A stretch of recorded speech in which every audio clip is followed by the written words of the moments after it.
সুপ্রিয় দর্শক, আপনাদের সবাইকে স্বাগত জানাচ্ছি বাংলাদেশ টেলিভিশনের নিয়মিত আয়োজন ফ্যাসিবাদের দিনলিপি অনুষ্ঠানে। আপনাদের সঙ্গে আছে আমি সাঈদ খান। আলোচনার জন্য আমার সঙ্গে আছেন লেখক ও নিরাপত্তা বিশ্লেষক জিয়াউদ্দিন আহমেদ এবং আমার সঙ্গে আছেন ছাত্রনেতা নিজামুদ্দিন। শাসকরা যখন জনগণের মৌলিক অধিকার কেড়ে নেয় তখনই ঘটে গণবিপ্লব। 69, 90 এবং 24-এর অভ্যুত্থান তাই বলে। জার্মানির হিটলার, ইতালির মুসোলিনি, জাপানের হিদেকি তোজো, স্পেনের ফ্রান্সিসকো ফ্রাঙ্কো এবং বাংলাদেশের শেখ মুজিব ও হাসিনা তার প্রকৃষ্ট উদাহরণ। মানবজাতির ক্যালেন্ডারের পাতাকে রক্তাক্ত করা দেশ বিদেশের এই শাসকরা জেনে গেছে অত্যাচারের ফলাফল কী হয়। গবেষণামূলক এই অনুষ্ঠানের মাধ্যমে আমরা বিগত সরকারের যাবতীয় ফ্যাসিবাদী ও স্বৈরাচারী নীতির ধরনকে চিহ্নিত করবার চেষ্টা করছি, খুঁজে বের করবার চেষ্টা করছি নাগরিক অধিকার নিশ্চিতের পথ, যাতে ভবিষ্যতে আর কোনো শাসক নাগরিক স্বাধীনতাকে লঙ্ঘনের সাহস না পায়। দর্শক, আজ 18 জানুয়ারি 2026। শেখ হাসিনার শাসনামলের 15 বছরের শুধুমাত্র এই দিনটিতে কী কী ঘটেছিল অতিথিদের সঙ্গে আলোচনার আগে বিভিন্ন গণমাধ্যম থেকে সংগৃহীত কিছু সংবাদের শিরোনাম দেখে আসি। 2009 বেপরোয়া হয়ে গেছে ছাত্রলীগ। 2012 অস্থিরতায় বন্ধ হচ্ছে লেনদেন শেয়ার বাজার। 2013 বিশ্ববিদ্যালয়ে চলছে কুরাজনীতি, শিক্ষামন্ত্রী নুরুল ইসলাম নাহিদ। 2014 ইনকিলাবের প্রকাশনা বন্ধ, সাংবাদিকদের আলটিমেটাম।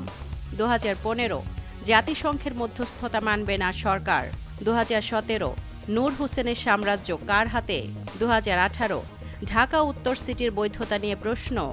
2019 ঠাকুরগাঁওয়ে বিএসএফের গুলিতে বাংলাদেশি নিহত। 2022 কালচারাল জংশন তৈরি করছেন তাপস।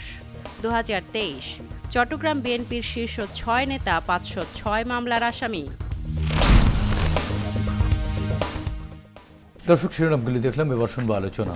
শুরুতেই যাচ্ছি জিয়াউদ্দিন আহমেদ, আপনার কাছ থেকে আলোচনা শুনতে যাচ্ছি। 2009 সালের একটি সংবাদে দেখলাম বেপরোয়া হয়ে গেছে ছাত্রলীগ। চূড়ান্ত পতনের আগ পর্যন্ত তাদের নানান কর্মকাণ্ড আমরা দেখেছি এবং ছাত্রলীগ একসময় শিক্ষা প্রতিষ্ঠানের আতঙ্ক, শিক্ষা প্রতিষ্ঠান ছাপিয়ে সমাজেও তারা এক ধরনের আতঙ্ক বা ভয়ের পরিবেশ বিস্তার করেছিল। এটি নিয়ন্ত্রণ করা কি রাষ্ট্রের দায়িত্ব ছিল না, বা ওই রাজনৈতিক দলটির ভ্রাতৃপ্রতিম বা সহযোগী সংগঠন হিসেবে যে সংগঠনটির পরিচয় দিত সেই আওয়ামী লীগের দায়িত্বের মধ্যে ছিল কিনা, না আওয়ামী লীগই চেয়েছিল এভাবে ছাত্রলীগ দিয়ে গোটা সমাজকে, রাষ্ট্রকে জিম্মি করে ফেলতে? আমরা একটা শব্দ এখন প্রায় শুনি, সেটা হলো মেটিকুলাস ডিজাইন। মেটিকুলাস ডিজাইনটা হলো যে আপনি খুব সূক্ষ্মভাবে এবং একটা পরিকল্পনা করে একটা প্রসেসে চলে যান। আপনার ছাত্রলীগটা ছিল আওয়ামী লীগের সেই মেটিকুলাস ডিজাইনের একটা ইনস্ট্রুমেন্ট। তাদের টার্গেটটা ছিল যে তারা আপনার যে আন্দোলনের সূতিকাগারগুলি হয় হলো শিক্ষা প্রতিষ্ঠান, সেই শিক্ষা প্রতিষ্ঠানগুলিতে আপনার কোনো বিরুদ্ধ মত কিংবা কোনো আপনার স্বাধীন চিন্তা, মুক্ত চিন্তাকে তারা ওখানে প্রশ্রয় দিবে না। আপনি খেয়াল করে দেখবেন যে বাংলাদেশের ইতিহাস, এটা কিন্তু এক হিসেবে ছাত্রদের ইতিহাস, ঢাকা বিশ্ববিদ্যালয়ের ইতিহাস। আপনি দেখবেন যে 1952, 1969, 1983, 1990 এবং 2024 এই প্রত্যেকটা যে আমাদের এখানে আন্দোলন হয়েছে, ভাষা আন্দোলন থেকে শুরু করে এরশাদ বিরোধী আন্দোলন, আপনার 90-এর গণ অভ্যুত্থান, প্রত্যেকটাতে আপনার ছাত্র প্রতিনিধিরা বা কিংবা ছাত্ররা এগিয়ে এসেছে। পরবর্তীতে তাদের পিছনে সারা দেশের মানুষ যখন এগিয়ে এসেছে তখন গণ অভ্যুত্থান সফল হয়েছে। সেই জিনিসটাকে বন্ধ করার জন্য চিরকালে তারা ছাত্রলীগকে তখন এইভাবে ট্রেনিং দেওয়া শুরু করলো। এবং এটা যখন আপনার 2009 থেকে 2012-তে শেখ হাসিনা যখন তার সিদ্ধান্তটা চূড়ান্ত করে ফেললেন যে আপনার তিনি ক্ষমতার থেকে কোনোভাবে যাবেন না, সংবিধান সম্মত পথ যেগুলো আছে সরকার পরিবর্তনে সেই সব কোনো জিনিস তিনি মানবেন না, তখন থেকেই ছাত্রলীগ ধীরে ধীরে আরও বেপরোয়া হয়ে ওঠে।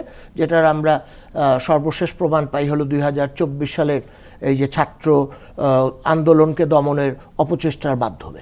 আইন শৃঙ্খলা বাহিনী কিংবা তাদের যে মূল রাজনৈতিক দল, তাদের এটা কর্তব্য ছিল কিনা, না, এটা মূল রাজনৈতিক দল, তারা তাদের একটা অস্ত্র হিসেবে তারা ছাত্রলীগকে এভাবে তৈরি করেছে যাতে তাদেরকে দিয়ে তারা অন্যান্য ছাত্রদের কণ্ঠকে রোধ করে ফেলতে পারে। অভ্যুত্থান পরবর্তী সময় যখন অন্তর্বর্তীকালীন সরকার ক্ষমতায়, তখন তো শিক্ষা প্রতিষ্ঠানের স্বাভাবিক পরিবেশ বিরাজ করছে, কি বলেন? Of course, G. বাট বিভিন্ন শিক্ষা প্রতিষ্ঠানে আবারও দেখছি যে বিভিন্ন ছাত্র সংগঠন এক ধরনের তাদের প্রভাব দেখাবার চেষ্টাও করছেন।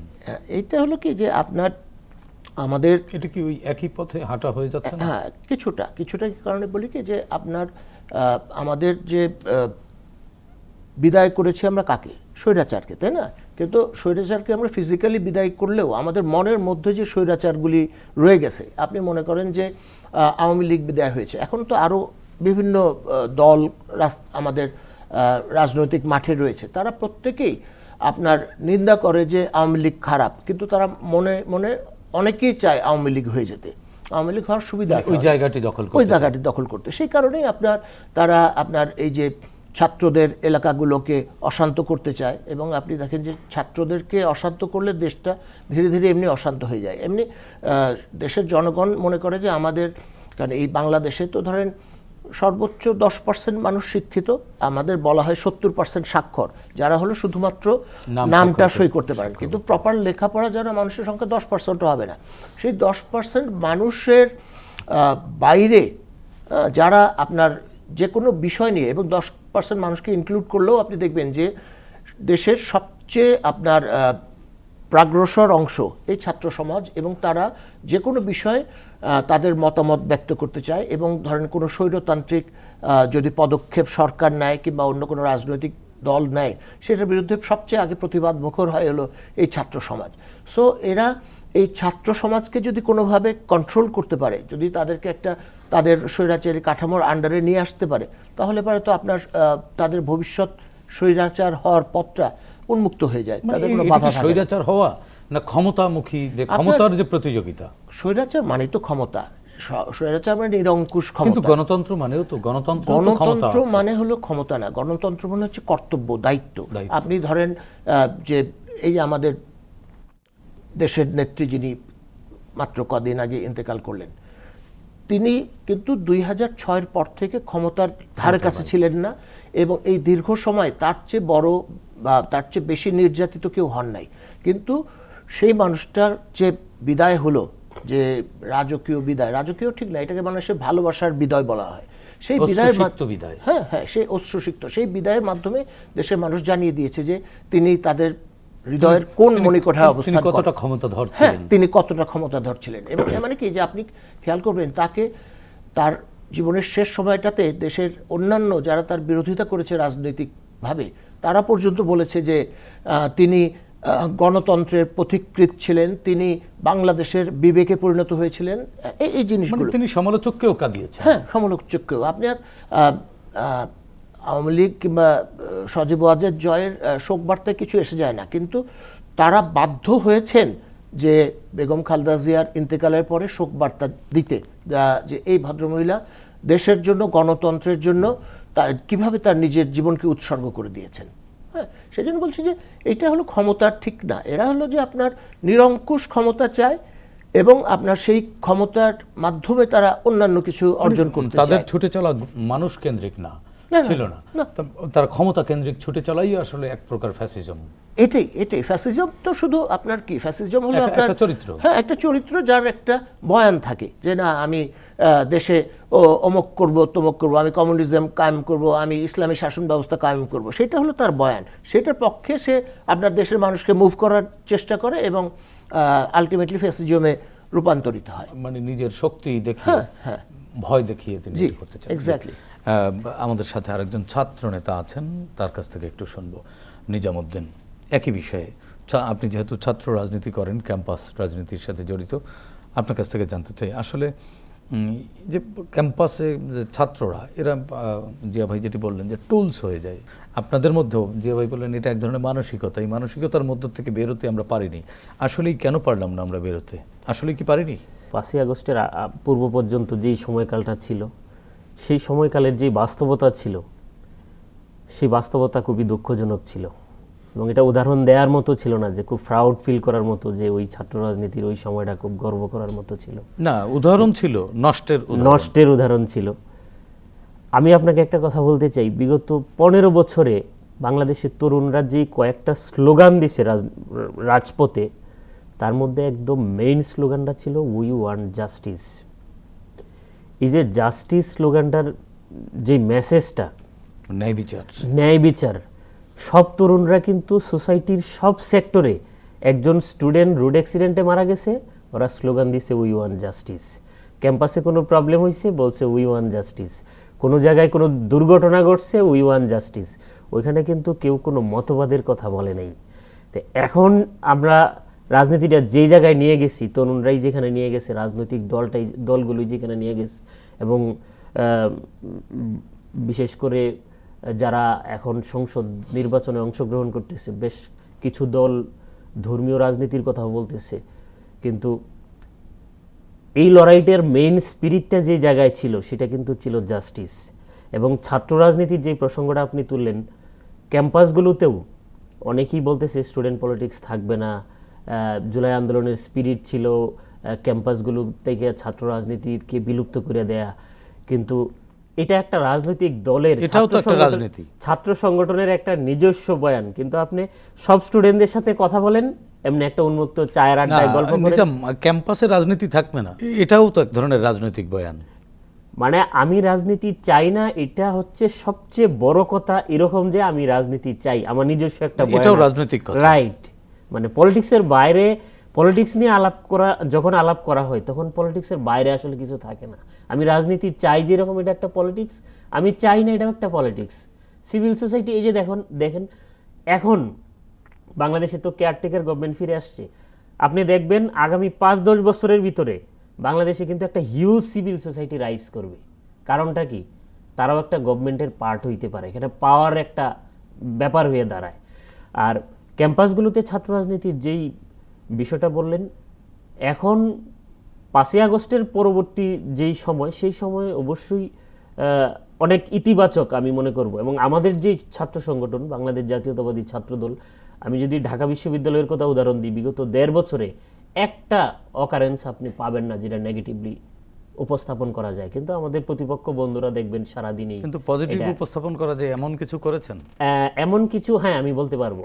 তার মধ্যে অন্যতম হচ্ছে ধরেন এই যে এসএসসি পরীক্ষাগুলো যে হচ্ছে, আমরা প্রায় 2000 শিক্ষা প্রতিষ্ঠানে আমরা তাবুটা নিয়ে, যারা অভিভাবক তারা যাতে রেস্ট নিতে পারে, একটু পানি খেতে পারে, আমরা স্যালাইন দিয়েছি। এটা তো রাজনৈতিক উদ্দেশ্যেই করা, রাজনৈতিক এটা তো ভবিষ্যতে যাতে আপনাদের সংগঠনের একটা রাজনৈতিক দলের কাছ থেকে অবয়ব বাড়ে, এটা রাজনৈতিক উদ্দেশ্যেই করেছেন। কিন্তু আসলেই সময়কে বদলানো, দেশকে বদলানো বা নাগরিক করে তোলা, সেই ক্ষেত্রে আমি আপনাকে এরকম কোনো সিগনিফিক্যান্ট আমি কিছু আপনাকে সুনির্দিষ্টভাবে বলতে পারি, 5ই আগস্টের পরে আমাদের চেয়ারম্যান সাহেব জনাব তারেক রহমান ছাত্রদলকে সারা বাংলাদেশে 38টা ভাগে ভাগ করে উনি টিম করে সারা বাংলাদেশে, আমিও 3টা জেলায় কাজ করতেছি, বগুড়া, নাটোর, সিরাজগঞ্জ, প্রত্যেকটা জেলার প্রতিটা কলেজে আমাদেরকে উনি পাঠাইছেন।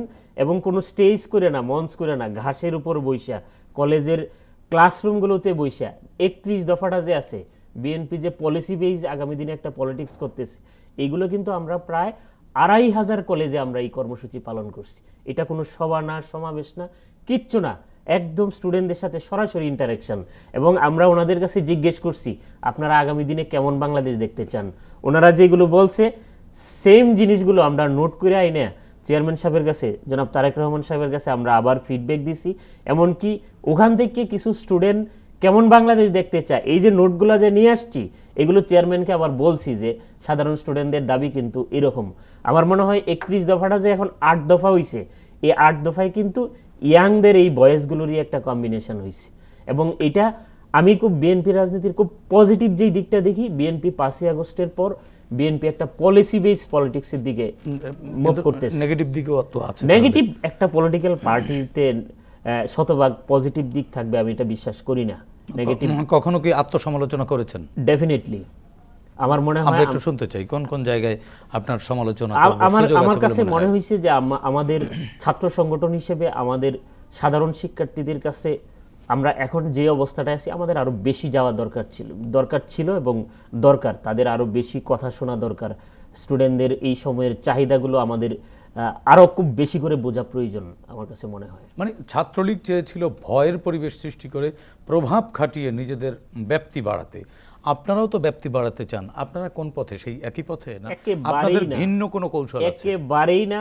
ভিন্ন কোন কৌশল হওয়া উচিত? ভিন্ন কৌশল বলতে এখন দেখেন 5 তারিখের পরে একটা ওয়েলফেয়ার স্টুডেন্ট পলিটিক্স বাংলাদেশে চলছে, এটা অস্বীকার করার সুযোগ নাই। এবং বিএনপিও কিন্তু, আমাদের চেয়ারম্যান সাহেবও কিন্তু ছাত্র সংগঠনে, আপনি জানেন উনি ছাত্র দলের সাংগঠনিক অভিভাবক, উনি দিক নির্দেশনা দিয়ে থাকেন। স্টুডেন্টদের আসলে সমস্যা সমাধানে যেই স্টুডেন্ট পলিটিক্সটার প্রয়োজন, আমরা এখন এই কাজটা করতেছি। যে স্টুডেন্টদের কাজে কোন জিনিসটা লাগতে পারে, যেই পলিটিক্সটা তাদের কল্যাণে লাগতে পারে। ঢাকা বিশ্ববিদ্যালয় দেখেন এখন কিন্তু কোনো গেস্ট রুম পলিটিক্স নেই, এটা তো গেল। Totally off. কিন্তু একটা জিনিস দেখেন, আমরা ক্যাম্পাসে এখনো কিন্তু সুষ্ঠু পরিবেশ আছে বলে আমার মনে হয় না। ক্যাম্পাসে এখনো অনেক ধরনের জোর দেখানো বা বিশেষ করে শিক্ষকদের উপরে এক ধরনের প্রেশার ক্রিয়েট করা, এই পরিবেশও কিন্তু মাঝে মাঝে সংবাদপত্রের শিরোনাম হতে দেখেছি। এটা দুঃখজনক ব্যাপার আমার কাছে মনে হয়। আপনার কথা আসলেই দুঃখজনক বলে দুঃখ প্রকাশ করেই মানে না, যেখানে আমাদের লিমিটেশন আছে এখানে আমাদের স্বীকার করার মানসিকতাটাও আমাদের থাকা দরকার। এই জন্যই আমি বলতেছি এই বিষয়টা। আর যেহেতু একটা অনেক বড় গণ অভ্যুত্থান হয়ে গেছে এখানে, সোসাইটির বলতে গেলে জুলাই গণ অভ্যুত্থানে একটা বড় অংশই বাংলাদেশের এখানে অংশগ্রহণ করছে। অংশগ্রহণ করে না এই সংখ্যাটা একেবারেই খুব ন্যারো একটা অ্যামাউন্ট। আমার মনে হয় এই যে এখন একটা মব কালচার যে শুরু হয়েছে বিভিন্ন ইউনিভার্সিটিতে, ভিন্ন মতের হইলেই তার উপর হামলা করতে হবে, তাহলে তো আর দেশে আইন আদালতের প্রয়োজন নেই। চেয়ারম্যান সাহেব কিন্তু একটা কথা, উনি যেদিন আসছেন ওইখানেও বলছেন যে আমরা একটা ন্যায়, ভালো কথা বলেছেন। আমি এই জায়গায় একটু প্রশ্ন করতে চাই একটি, সেটি হচ্ছে যে কোথাও কোনো অসঙ্গতি দেখলেই ইনস্ট্যান্ট বিচার করে ফেলা বা এক ধরনের আক্রমণ করা, এই মানসিকতা কিন্তু এখন বেড়েছে। তাহলে পরিবর্তিত বাংলাদেশে পরিবর্তনের কি আমরা যে প্রত্যাশা করছিলাম সেই প্রত্যাশা কোথায় গিয়ে দাঁড়ালো? আমরা যেই প্রত্যাশা করছিলাম এই 1.5 বছরের শাসনে, 1.5 বছরের যেই দেশ যেভাবে চললো, এখানে হতাশ হওয়ার মতো অনেকগুলো কারণ আছে। আশাবাদী হওয়ার মতো কিছু আছে? আশাবাদী হওয়ার মতো একেবারে যে হতাশই হব আমি এরকম না, আশাবাদী হওয়ার মতো অনেক জিনিস দেখি।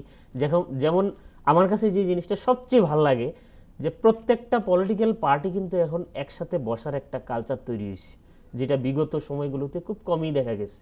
যে বিগত সময়ে 5 তারিখের আগে অপোজিশন আর গভর্নমেন্ট পার্টি একসাথে বসা মানে এটা একটা অষ্টম আশ্চর্যের মতো ঘটনা আছে। কিন্তু এখন কিন্তু অ্যাভেলেবল, যখনই গভর্নমেন্ট ডাকতেছে বসতে পারতেছে একজন আরেকজন। এখন তো আর গভর্নমেন্ট কোনো পার্টি নাই, এখন রাইট, মানে পলিটিক্যাল পার্টিগুলো, হ্যাঁ পলিটিক্যাল পার্টিগুলো বসছেন, কিন্তু আবার যেভাবে বিষোদ্গার করছেন, একে অন্যকে যেভাবে আক্রমণ করছেন সামাজিক যোগাযোগ মাধ্যম সহ নানানভাবে, এটিও কি আমাদের ধীরে ধীরে ভালোর দিকে নিয়ে যাচ্ছে? এইটা আপনি ঠিক কথা বলেছেন। বিশেষ করে সোশ্যাল মিডিয়া এখন যেটা হচ্ছে এইটা একদম নোংরামির লিমিটেশন এবং এই সামাজিক যোগাযোগ মাধ্যমে লেখা নিয়ে তো খুন খারাপই পর্যন্ত হচ্ছে।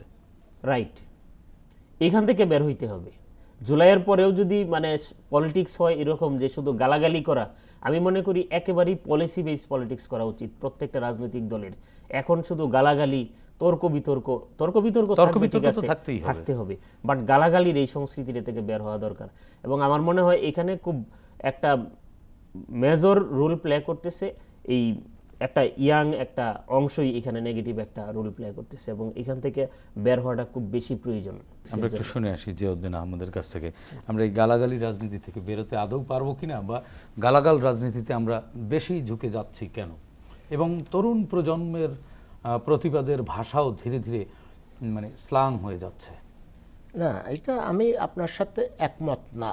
যদিও আমি গত 15-16 মাসে যা দেখলাম তাতে এই জিনিসটাই দেখলাম যে আপনি বলেছেন যে এখানে প্রতিবাদের ভাষা নোংরা হয়েছে। এখন এই প্রতিবাদের ভাষা নোংরা, প্রতিবাদও ঠিক না, তারা মানুষকে নোংরামি দিয়ে নিচু করে ফেলার চেষ্টা করছে, যেটা আপনার ধরেন ঢাকা বিশ্ববিদ্যালয়, হ্যাঁ ঢাকা বিশ্ববিদ্যালয় কিংবা বুয়েটের ছাত্ররা করেছে। এখানে বিষয়টা হলো কি, আমার এই কথাটা আপনার কীভাবে নেবেন আমি জানি না। সেটা হলো যে যখন কালচারালি খুব দুর্বল মানুষেরা ক্ষমতার খুব কাছাকাছি যায় তখন তাদের এই সমস্যাটা হয়। আপনি কালচারালি দুর্বল বলতে বোঝাচ্ছে যে আপনি কখনো ক্ষমতার আশেপাশে ছিলেন না, আপনি এখন ক্ষমতার গন্ধ পাচ্ছেন, সো আপনি নিজেকে এখন কি হয়ে গেছি এরকম একটা ভাবে চলে আসছেন। এই জিনিসটাই ঘটছে। আপনি দেখেন যে প্রথমে রাজশাহী বিশ্ববিদ্যালয়ে শুরু হলো যে যারা ডিন ছিলেন তাদেরকে এক্সটেনশন দিয়েছিলেন ভিসি সাহেব মৌখিকভাবে যে তোমরা কাজগুলি চালিয়ে যাও, বিকজ ডিন ইলেকশন সম্ভব না। এরপরে আপনার ওখানকার ছাত্র প্রতিনিধিরা ডিনদেরকে রিজাইন করতে বাধ্য করলেন। ঢাকা বিশ্ববিদ্যালয়ে দেখা গেল যে একজন শিক্ষককে ধরে নিয়ে পুলিশে দিল, এবং সর্বশেষ যেটা ন্যাক্কারজনক ঘটনা, চিটাগাং বিশ্ববিদ্যালয়ে একজন শিক্ষককে ঘাড় ধরে নিয়ে 9 ঘন্টা আটকে রেখে তারপরে ছেড়ে দেওয়া। এই জিনিসগুলি হয় কি যে এটা আমাদের ঢাকা বিশ্ববিদ্যালয় তো বটেই, এমনি অন্য কোনো বিশ্ববিদ্যালয়তেও এই জিনিসগুলি ঘটে নেই। আপনি খেয়াল করে দেখবেন যে পুরো পাকিস্তান আমলে একমাত্র শিক্ষক লাঞ্ছনার ঘটেছিল একটা, সেটা হলো ঢাকা বিশ্ববিদ্যালয়ের ইকোনমিক্সের একজন প্রফেসরকে NSF এর গুন্ডারা করেছিল, সেটার জন্য আপনার যে 69-এর গণঅভ্যুত্থান এইটা ত্বরান্বিত হয়েছিল ওই একটা ঘটনায়। এবং আপনি খেয়াল করে দেখেন যে চিটাগাং রাজশাহী ইউনিভার্সিটির যে জোহা, ডক্টর শামসুজ্জোহা, তাকে হত্যা করার পরে আপনার আমাদের যে পিছনে ফিরে তাকানোর সেই যোগটা শেষ হয়ে গিয়েছিল। এখন এই জিনিসগুলিকে খুব নর্মালাইজ করা হচ্ছে, খুব নর্মাল, যে না উনি স্বাভাবিক ঘটনা, হ্যাঁ উনি বিচ্ছিন্ন ঘটনা, হ্যাঁ উনি আপনার স্বৈরাচারের দোষর, অতএব ওনাকে আমরা মারধর করতে পারি না। আপনি পারেন না। আপনি দেখবেন যে রিসেন্টলি একটা নিউজ দেখলাম যে ঢাকা বিশ্ববিদ্যালয়ের 4 জন শিক্ষককে বহিষ্কার করা হচ্ছে, তাদের বিরুদ্ধে অভিযোগ উত্থাপন করা হয়েছে এবং তাদের বিরুদ্ধে তদন্ত হচ্ছে। আপনি করেন, কোনো সমস্যা নাই। হ্যাঁ, আপনি একটা প্রতিটা প্রতিষ্ঠান চলার জন্য তো একটা আইন আছে। যেমন আপনার ঢাকা বিশ্ববিদ্যালয় বা অন্য বিশ্ববিদ্যালয়গুলোর জন্য 1973-এর বিশ্ববিদ্যালয় অ্যাক্ট রয়েছে, সেখানে বলা আছে যে কিভাবে আপনি একজন অপসারণ করতে পারবেন। তো আপনি সেটাতে না যে আপনি একজনকে ঘাড় ধরে 9 ঘন্টা আটকায় রাখবেন। তিনি তো এক হলো দেশের সবচেয়ে শিক্ষিত মানুষ এবং তিনি হচ্ছে মানুষ গড়তেছেন। মেবি তিনি হলেন ধরেন 1000 জনের মধ্যে একজন যিনি হচ্ছে বিপদগামী, কিংবা 1000 জনের মধ্যে 50 জন বিপদগামী, তাদের একজন। কিন্তু এই যে 50 জন কিংবা একজনকে আপনি আঘাত করলেন, সেই আঘাতটা তো পুরো শিক্ষক সমাজের উপর যাচ্ছে। এইটা কোনোভাবে গ্রহণযোগ্য না। হ্যাঁ, এভাবে কি মানে ভালোর দিকে যাওয়া যায় না, এভাবে ভালো দিকে যাওয়া যায় না। তবে আমি এখানে আশাবাদী এই কারণে কি, যে ধরেন গত 15-16 মাসে আমরা দেখেছি হচ্ছে একটা নির্দলীয় কিংবা অন্তর্বর্তীকালীন সরকারের শাসন, যে সময়কালটাকে দীর্ঘায়িত। সরকারের কিন্তু আন্তরিকতার ঘাটতি এখানে হ্যাঁ, নেই। কিন্তু এটা এই সরকার মাঝে মাঝে অসহায় হয়ে যায় বা সরকারকে অসহায় করে ফেলা হয়। এইটাই বিষয়টা হলো কি, যে আপনার এই সরকারের তো এত দীর্ঘদিন থাকার কোনো যুক্তি ছিল না। 3 মাস না হয় 6 মাস 9 মাসের মধ্যে ইলেকশন দিয়ে দিলে এই পর্যায়গুলি আমাদেরকে দেখতে কিন্তু হতো না। রাজনৈতিক শক্তিগুলোই তো এই সরকারকে, ওই তো আমি যেটা বললাম যে যারা হলো গরিব কালচারালি, তারা কখনো ক্ষমতার আশেপাশে যান নাই, তারা এখন গন্ধ পাচ্ছেন ক্ষমতার, তারা গন্ধ পাচ্ছেন ভালো চেয়ারে, তারা তো এইটার থেকে সরে যেতে চান না। যে বলে হয় না যে নতুন বন্দোবস্তটা কাউকে কাউকে খুব লাভবান করেছে। হ্যাঁ, সেই মানুষগুলি কখনো পুরানো বন্দোবস্ত ভালো ব্যক্তিগত বন্দোবস্ত, এখন সেই মানুষগুলি কখনো কি আপনার এই নতুন বন্দোবস্ত থেকে বের হতে চাবেন? এই নতুন বন্দোবস্ত আমাদের সাধারণ মানুষকে যতই আঘাত করুক না কেন, তারা তো পাচ্ছেন এটার সুবিধা, তারা এটা থেকে বের হতে চাচ্ছেন না। That is the problem. Nizamuddin, আপনার কাছ থেকে আরেকটি সংবাদের শিরোনামের আলোচনা শুনতে চাই। 2012 সালের অস্থিরতায় বন্ধ হচ্ছে লেনদেন শেয়ার বাজার। শেয়ার বাজার নিয়ে বিগত রিজিমে বহু আলোচনা হয়েছে, বহু সংবাদের শিরোনাম হয়েছে। আমরা দেখেছি ছাদ থেকে লাফিয়ে পড়ে আত্মাহুতি দিতেও দেখেছি, চিরকুট রেখে মরে যেতে দেখেছি, একেবারে নিঃস্ব হতে দেখেছি। বিগত রিজিমে এই শেয়ার বাজার কেন আসলে এরকম হতো? শেয়ার বাজারের টাকা কি শেয়ার বাজার থেকে হাওয়া হয়ে যেত? আওয়ামী লীগের সাথে শেয়ার মার্কেটের দোষ হওয়ার একটা মানে আত্মিক সম্পর্ক আছে মনে হয়। এর বড় কারণ মনে হয় শেয়ার মার্কেটটা নিয়ন্ত্রণ করে আওয়ামী লীগের কয়েকজন দরবেশ। বাংলাদেশে এখন প্রতিষ্ঠিত সত্য, একদম রাজধানী থেকে গ্রাম পর্যন্ত সাধারণ মানুষ জানে এই দরবেশগুলো কারা। এই দরবেশগুলোই আওয়ামী লীগ চালাইছে, সরকার চালাইছে, এবং বলতে হয় যে শেয়ার মার্কেটও ওরাই চালাইছে। ওদের সুযোগ সুবিধা মতো যেভাবে চালাইলে তাদের পকেট ভারী হয়, তাদের সম্পদের পাহাড় সৃষ্টি করা যায়, এই কাজগুলো ঘটছে। বিপরীতে কি ঘটছে, এই দেশের তরুণ প্রজন্মের বেশ একটা অংশ কিন্তু ঢাকায় এই বিভাগীয় শহরগুলোতে যারা থাকে অনেকেই দেখছি, আমার পরিচিত অনেকেই দেখছি যে শেয়ার মার্কেটের সাথে টুকটাক লেনদেন করে যাদের কিছু পুঁজি আছে, এবং প্রত্যেকেই আমি যাদেরকে চিনি একদম পথে বসছে এই বিগত সময়গুলোতে। তারা তো পালিয়ে গেছে। এখন বাজার ভালো হচ্ছে না কেন? এখন ভালো হচ্ছে না এটা বলতেই হবে, আসলে বাংলাদেশের মতো একটা দেশে একটা মানে স্টেবিলিটির জন্য একটা পলিটিক্যাল গভর্নমেন্ট খুব বেশি প্রয়োজন। আমরা যত তত্ত্বতাত্ত্বিক কথাই বলি না কেন, এই গভর্নমেন্টটার যারা চালাচ্ছে এরাও যে খুব খারাপ মানুষ আমি বলবো না, কিন্তু গভর্নমেন্টটা কিন্তু একটা নড়বড় অবস্থায় আছে। এর বড় কারণ হচ্ছে পলিটিক্যাল ব্যাকআপের কিন্তু যথেষ্ট ঘাটতি আছে। সব দলগুলো সাপোর্ট দিচ্ছে ঠিক আছে, কিন্তু এই গভর্নমেন্টটার পিছনে তো সরাসরি কোনো পলিটিক্যাল ইনভলভমেন্ট কোনো পার্টির নাই। কিন্তু সবগুলো পার্টির তো সমর্থন আছে, সমর্থন এবং সরাসরি অংশগ্রহণ, আমার মনে হয় এটার অনেক বড় পার্থক্য আছে।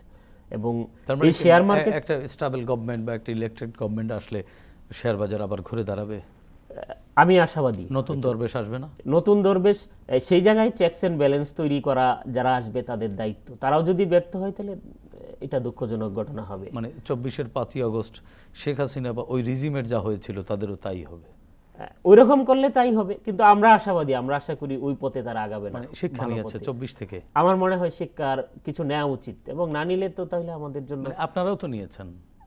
আমরা আশা করি ওইভাবেই পথ চলবো সামনের দিনগুলোতে, জি। অন্তত ছাত্র রাজনীতির ক্ষেত্রে। হ্যাঁ, এবং আমি যেহেতু এবং স্টুডেন্ট মূল দলও এই আওয়ামী লীগের পরিণতি থেকে শিক্ষা নিয়েছে। আমি আশাবাদী, আমার মনে হয় যে অংশ নিয়ে। জি ভাই, আপনি বিশ্বাস করেন? নিজামের কথাটা শুনতে খুব ভালো লাগলো, খুব আশা জাগাইলো, আমাদেরকে সুন্দর একটা সময়ের স্বপ্নও দেখালো নিজামুদ্দিনের এই আলোচনা।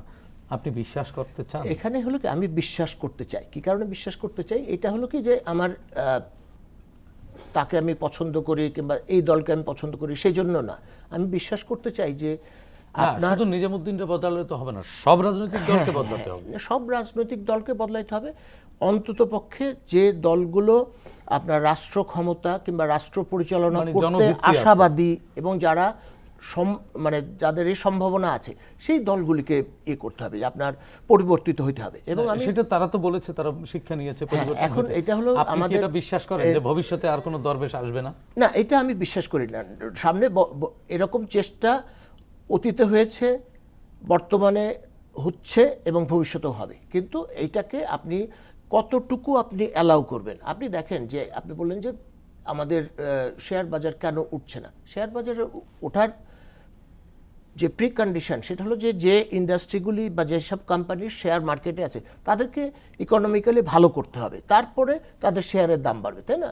কিন্তু এরা করেছে একটা আর্টিফিশিয়ালি দামটা বাড়িয়ে দিয়েছে। যে কোম্পানি জেড ক্যাটাগরির শেয়ার, কোনো তার নাই, কার্যক্রমই নাই, তার 10 টাকার শেয়ারকে 400 টাকা বানিয়ে দিয়েছে। মানুষজন হুমড়ি খেয়ে কিনছে, পরের দিন আবার 20 টাকা নামে আসছে। তাহলে পারে তো এভাবে মানুষকে আপনার তাদের টাকা পয়সা নিয়ে আসছে। আর একটা যেটা বললেন, যেটা এই যে 2024 সালের যে ঘটনাটা ঘটলো, এটা তো 2024 তো একদিন না, ওভার দ্য পিরিয়ড। এই সময় যারা ক্ষমতার, যাদের দিকে তাকায় বাংলাদেশ মানে হাসতো কিংবা কাঁদতো ভয়ে কিংবা ইয়েতে, সেই মানুষগুলি কোথায় আজকে?